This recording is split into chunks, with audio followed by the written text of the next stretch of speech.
საშევახსრულების ყოფილი თანამშრომელი და პატიმარი ვლადიმერ თოდაძე დავით ჭაკუასა და ზურაბ ადეიშვილს ზეწოლა შეადანაშაულებს. მისი განცხადებით, ის 2012 წლის აპრილში თაღლითობის ბრალდებით უკანონოდ დააკავეს და პასუხისმგებლობისგან გათავისუფლების სანაცვლოდ თანამშრომლობას აიძულებდნენ. კონკრეტულად კი მისგან ქართული ოცნების წევრების წინააღმდეგ სრუჩვენებების მიცემას ითხოვდნენ. ვლადიმერ თოდაძე მისი საქმის ხელახალი გამოძიების მოთხოვნით უკვე მიმართა პარლამენტს, პროკურატურას და იუსტიციის სამინისტროს.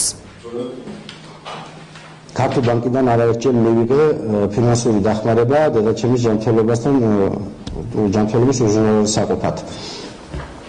და ანუ მე უნდა განმეცხადებინა ჩემი თანხმობის შემთხვევაში დამისახელებდა შემდგომ უკვე ორ პიროვნებას ქართული ოცნებიდან და უნდა განმეცხადებინა საჯაროდ ესეთი რაღაც რომ აი ეს ორი პიროვნება ჩემთან მოდიოდნენ სისტემატიურად და მაიძულებდნენ რომ საჯარო მაიძულებდნენ ციხიდან ინფორმაციების მიცემას ქართული ოცნების სასარგებლოდ.